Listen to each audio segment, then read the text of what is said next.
నల్లా నల్లని నేల నవ్వింది చూడు, జగనన్న జెండా ఎగరేసి నేడు. చల్లు చల్లుగా మబ్బు కురిసింది చూడు, వైసీపీ గెలుపల్లే నేడు. కట్టా కట్టా నుంచి గట్టు దూకే నీళ్ళు అన్నొచ్చాడంటూ సంబరంగా, చెట్టు చేమా కూడా డబ్బు కొట్టి చెప్పే అన్నిచ్చాడంటూ ఖచ్చితంగా. పల్లె పల్లెలో నా ఇల్లు ఇల్లు చేరే సంక్షేమమే సక్రమంగా. తాత నుంచి అక్క చెల్లి తమ్మి చెప్పేది ఒక్కటేగా, అన్నొచ్చాడు జగన్ అన్నొచ్చాడు, అన్నిచ్చాడు మనకు అన్నిచ్చాడు. అన్నొచ్చాడు జగన్ అన్నొచ్చాడు, అన్నిచ్చాడు మనకు అన్నిచ్చాడు. గ్రామ వైఎస్ఆర్ పార్టీ నాయకులకు, వైఎస్ఆర్ పార్టీ కార్యకర్తలకు, ఇక్కడికి చేసిన అమ్మలకు, అక్కలకు, అన్నలకు, తమ్ముళ్లకు అందరికీ కూడా పేరు పేరున హృదయపూర్వక నమస్కారాలు తెలియజేస్తూ, ఈరోజు ఈ యొక్క సచివాలయ పరిధిలో దాదాపు 17,71,00,000 నేరుగా మీ యొక్క అకౌంట్లో, మీ యొక్క బ్యాంకు ఖాతాల్లో మన ప్రియతమ ముఖ్యమంత్రి జగన్మోహన్ రెడ్డి గారి సంపూర్ణమైన సహకారంతో డైరెక్ట్ గా మీ యొక్క అకౌంట్ లో డబ్బులు వేయడం జరిగింది. అదేవిధంగా నాన్ డెబిట్ కింద 5,52,00,000, మొత్తం టోటల్ గా 23,23,00,000 ఈ యొక్క సచివాలయం పరిధిలో ఈ యొక్క కమ్మవారిపల్లి కానీ, పెద్దనంతుల్లో కానీ, లక్ష్మపల్లి కానీ, కోటపాడు కానీ ఈ యొక్క గ్రామాలకు సంబంధించి 23,23,00,000 వేయడం జరిగింది.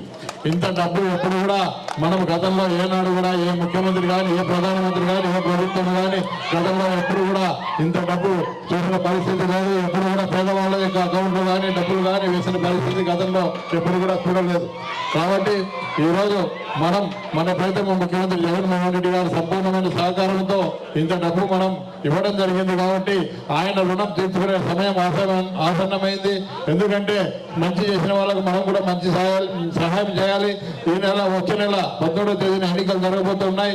అసెంబ్లీ అభ్యర్థిగా నేను, ఎంపీ అభ్యర్థిగా పోచా బ్రహ్మానంద రెడ్డి గారు పోటీ చేస్తున్నారు. కాబట్టి మీరందరూ కూడా ఆలోచన చేసి మనకు ఎవరు మంచి చేశారు, ఎవరు సహాయం చేశారు. అదేవిధంగా ఈరోజు ఈ యొక్క గ్రామంలో గతంలో 200 మందికి ఈ యొక్క అసైన్మెంట్ కింద భూములు ఇవ్వడం జరిగింది. ఈ రోజు వరకు కూడా వాళ్ళకందరికీ కూడా, ప్రతి రైతుకు కూడా ఆ రోజు మనం ఏదైతే భూములు ఇచ్చినామో వాళ్ళకు చిలకల కింద బోర్లు వేసినాం. అదేవిధంగా ఈరోజు ఈ యొక్క గ్రామానికి సంబంధించినంత వరకు రైతు భరోసా కింద ఆనాడు భూములు ఇస్తే ఈరోజు 13,500 ప్రతి సంవత్సరం కూడా డబ్బులు వస్తూ ఉన్నాయి. అదేవిధంగా ఈ సంవత్సరం ఇప్పుడే మేనిఫెస్టోలో కూడా పెట్టడం జరిగింది. ఆ యొక్క ఎకరాకు 16,000 రూపాయలు మళ్ళీ పెంచడం కూడా జరిగిందని. కాబట్టి ఈరోజు ఇంకా ఈ గ్రామానికి సంబంధించినంత వరకు ఇంకా మిగిలిపోయిన వాళ్ళు 178 మందికి ఇంకా ఈ యొక్క అసైన్మెంట్ కింద భూములు ఇస్తా ఉన్నాం. ఇంత మంచి పని చేసి ఈ గ్రామంలో పేదరికం నిర్మూలించాలి, పేదవాళ్లకు మరి ఖచ్చితంగా సహాయం చేయాలి. మరి ఈ యొక్క భూములు వీళ్ళకందరికీ కూడా సహాయం చేసి, ఈరోజు ఎవరైనా పెళ్లి పెత్తనం వచ్చి మీకు బిల్లు ఉందా, పొలం ఉందా అని చెప్పి అడుగుతా ఉన్నారు. కాబట్టి ఈ యొక్క పేదవాళ్ళందరికీ కూడా పొలాలు ఇచ్చి ఆదుకోవాలని చెప్పి నేను ప్రయత్నం చేస్తే, ఈ దుర్మార్గుడు బీసీ జనార్దన్ రెడ్డి ఒక ప్రజాప్రతినిధిగా ఒకనాడు ఉన్న వ్యక్తి మరి ఈరోజు కోర్టు వేసి ఈ యొక్క పొలాలను అడ్డుకునే కార్యక్రమం చేస్తా ఉన్నాడు. ఇది న్యాయం అని చెప్పి నేను అడుగుతా ఉన్నాను. ఏదైనా కూడా మంచి చేస్తే ఎవరైనా కూడా మీకు కూడా మంచి చేస్తారు. ఈ గ్రామంలో గతంలో నీళ్లు లేకపోతే, గతంలో ఆయన తెలుగుదేశం పార్టీ ఎమ్మెల్యేగా ఉన్నప్పుడు నీళ్లు లేవు. కనీసం ఈరోజు కుళాయిలు తిప్పుకుంటే నీళ్లు లేవు. ఆ రోజున్న పరిస్థితుల్లో ఆయన రోడ్డు మీదకి వచ్చి ఈ యొక్క గ్రామ ప్రజలే ధర్నాలు కూడా చేయడం జరిగింది. వాళ్ళ మీద కూడా కేసులు పెట్టించినాడు. అదేవిధంగా ఇప్పుడే పాపిరెడ్డి గారు చెప్పినారు, ఆనాడు రైతుల పక్షాన్ని నిలబడతానని చెప్పి వాళ్ళతో డబ్బులు తీసుకొని మోసం చేసి అందరినీ కూడా జైలుకు పంపించడం జరిగింది. ఆ యొక్క ట్రాక్టర్లు, బొక్కులైన్లు అన్ని కూడా సీజ్ చేయడం జరిగింది. ఇటువంటి దుర్మార్గులకు మళ్ళీ మీరు అవకాశం ఇస్తే ఈ రోజు రైతుల గురించి ఆలోచన చేసే ప్రభుత్వం జగన్మోహన్ రెడ్డి గారి ప్రభుత్వం అని చెప్పి కూడా తెలియజేస్తా ఉన్నాను. కాబట్టి మీరు ఆలోచన చేయండి, ఎవరు మంచి చేస్తా ఉన్నారు, ఎవరు ఈరోజు అసైన్మెంట్ కింద భూములు ఇస్తా ఉన్నారు, ఎవరు అభివృద్ధి చేస్తా ఉన్నారు. మనకు ఈరోజు ఆరోగ్యం గురించి కానీ, మన యొక్క సమస్యల గురించి కానీ, మన గురించి, మన యొక్క జీవితాల గురించి, మన యొక్క పేదల గురించి ఆలోచన చేసే ఏకైక నాయకుడు జగన్మోహన్ రెడ్డి గారు అని చెప్పి కూడా తెలియజేస్తా ఉన్నాను. కాబట్టి మీరు మంచి చేసే ప్రభుత్వాన్ని ఎన్నుకోండి. ఎందుకంటే ఈరోజు జగన్మోహన్ రెడ్డి గారు ఎక్కడ చూసినా ఈరోజు ఈ రాష్ట్రమే కాదు ఇతర రాష్ట్రాల్లో కూడా జగన్మోహన్ రెడ్డి గారి నాయకత్వం ఉండాలి, జగన్మోహన్ రెడ్డి లాంటి ముఖ్యమంత్రి మనకు ఉండాలి అని చెప్పి అక్కడ ప్రజలు కూడా కోరుకుంటా ఉన్నారు. ఈరోజు అక్కడ ప్రజలు కూడా కోరుకుంటా ఉన్నారు కాబట్టి ఆ యొక్క రాష్ట్రాల్లో ఉండే ముఖ్యమంత్రులు కూడా మన రాష్ట్రానికి పంపించి మన యొక్క సచివాలయ వ్యవస్థ గురించి, అదేవిధంగా ఈరోజు వాలంటీర్ల వ్యవస్థ గురించి, ఇక్కడ జరుగుతున్నటువంటి సంక్షేమ కార్యక్రమాలు, అభివృద్ధి కార్యక్రమాల గురించి కూడా తెలుసుకొని మహారాష్ట్రలో కూడా జగనన్న పరిపాలన మళ్ళీ ప్రవేశపెట్టాలి.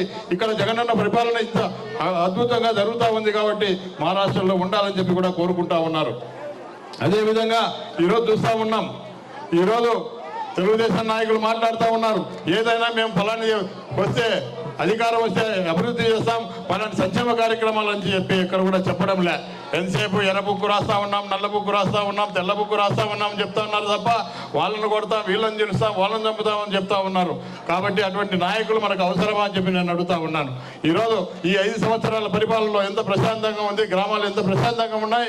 ఈ 5 సంవత్సరాలు నేను ఎమ్మెల్యేగా ఉన్నప్పుడు కానీ, ఈ జడ్పీ చైర్మన్ పాపిరెడ్డి గారు ఉన్నప్పుడు కానీ ఎక్కడ కూడా గొడవలు లేకుండా అందరూ ప్రశాంతంగా బతుకుతా ఉన్నారు. ఈరోజు అన్ని వర్గాల వారికి, అన్ని కులాల వారికి, అన్ని మతాల వారికి సంక్షేమ పథకాలు అందరికీ కూడా అందడం జరుగుతూ ఉంది. ఈరోజు ఎక్కడ కూడా కులం కానీ, మతం కానీ, ప్రాంతం కానీ అనేది ఎక్కడ కూడా తేడా లేకుండా ఈరోజు మా నాయకులు, మా వైఎస్ఆర్ పార్టీ నాయకులు, ఇక్కడ స్థానికంగా ఉండే నాయకులు కానీ ఏనాడు కూడా ఫలాని వాళ్ళకు అమ్మఒడి వస్తుంది కానీ, ఫలాని పెన్షన్ వస్తుంది కానీ, ఫలాని ఇల్లు వస్తుంది కానీ, ఫలాని పట్టా వస్తుంది కానీ ఎక్కడ అడ్డుకోకుండా అన్ని వర్గాల వారు అందరికీ కూడా మంచి చేయాలనే ఉద్దేశంతో ఈరోజు ఇన్ని కార్యక్రమాలు కూడా చేస్తూ ఉంటే ఈరోజు కోర్టులకు వేసి అడ్డుకోవడం ఇది ధర్మమా అని చెప్పి నేను అడుగుతా ఉన్నాను. కాబట్టి ఇది ధర్మానికి అధర్మానికి జరిగే ఎన్నిక, ధర్మాన్ని కాపాడండి.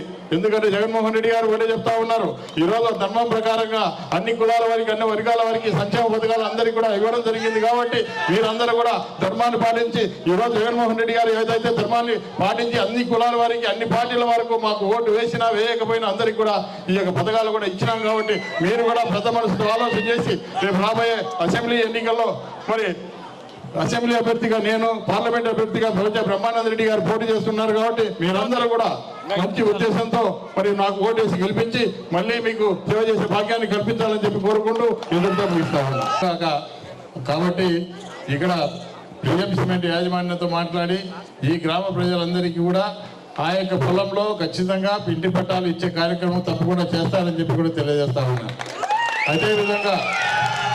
అదేవిధంగా గతంలో ఈ గ్రామానికి సంబంధించి రైతులు నా వద్దకు రావడం జరిగింది. ఇక్కడ కానీ కమ్మవారిపల్లె కానీ పెద్దవెంతుల రైతులు, పెద్దవెంతుల వెంకటేశ్వర రెడ్డి, ఆయన కొండారెడ్డి, అదేవిధంగా సోమిరెడ్డి వాళ్ళంతా కూడా, త్రిపుర రెడ్డి వాళ్ళందరూ కూడా నా దగ్గరికి వచ్చి, అన్న మాకు నీళ్లు లేవు, మేము నీళ్లు లేకుండా మేము చచ్చిపోతాం, మందు తాగే పరిస్థితి ఉంది, మాకు మిరప ఎండిపోతా ఉంది అని చెప్పి ఈ గ్రామ రైతులు, కమ్మవారిపల్లె రైతులు, పెద్దవెంతుల రైతులు వచ్చి మా దగ్గరకు వచ్చి, అన్న నీళ్లు కావాలంటే నేను సిఈ గారితో, ప్రభుత్వంతో పోరాడి కూడా ఖచ్చితంగా నీళ్లు ఇప్పించి ఈ యొక్క రైతులు ఈరోజు తెలుగుదేశం నాయకులు, వైసీపీ నాయకులు, కమ్యూనిస్ట్ నాయకులు అన్ని ఏదో కష్టపడి నీళ్లు తెప్పిస్తే నేను నీళ్లు అమ్ముకుంటానని దుర్మార్గుడు చంద్రబాబు రెడ్డి గారు మాట్లాడుతున్నారు. నేను అమ్ముకుంటున్నానట నీళ్లు. ఆ నీళ్లు గంగమ్మ తల్లిని అమ్ముకొని నేను బతుకుతానా? ఆ యొక్క గంగమ్మ తల్లి నేను మీ యొక్క పేద యొక్క రైతుల కోసం, రైతులకు బాగా ఉండాలి అని చెప్పి నీళ్లు నేను అక్కడ డిపార్ట్మెంట్తో, ఇరిగేషన్ డిపార్ట్మెంట్తో నేను కొట్లాడి నేను నీళ్లు తెస్తే ఈయన పేపర్ స్టేట్మెంట్ ఇస్తాడు, ఈ యొక్క కాడసాని రామిరెడ్డి నీళ్లు అమ్ముకుంటున్నాడు కడప జిల్లాకు అని చెప్పి మాట్లాడతారు. ఇది న్యాయమా? ఏదైనా మంచి జరుగుతూ ఉంటే నీళ్లకు, రైతులకు నీళ్లు ఇస్తా ఉంటే నేను అమ్ముకుంటున్నాను అని చెప్తాడు. మరి ఏది మంచి ఏదన్నా నేను మంచి చేస్తా ఉంటే ఓర్వలేవు, ఏది ఓర్వలేని పరిస్థితి నీకుంది. కాబట్టి నువ్వు బాగుపడవు, ఈరోజు నువ్వు రాజకీయాలకు పనికిరావు.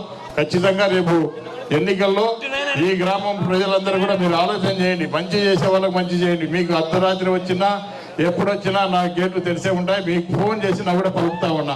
ఈరోజు ఈ గ్రామంలో ప్రతి వ్యక్తి కూడా నా దగ్గరికి వస్తూ ఉంటారు. ఎస్సీలు కానీ, బీసీలు కానీ, చోటలు కానీ, మిగతా అన్ని కులాల వాళ్ళు తప్పకుండా రేపు వచ్చే నెల 19వ తేదీన ఫ్యాన్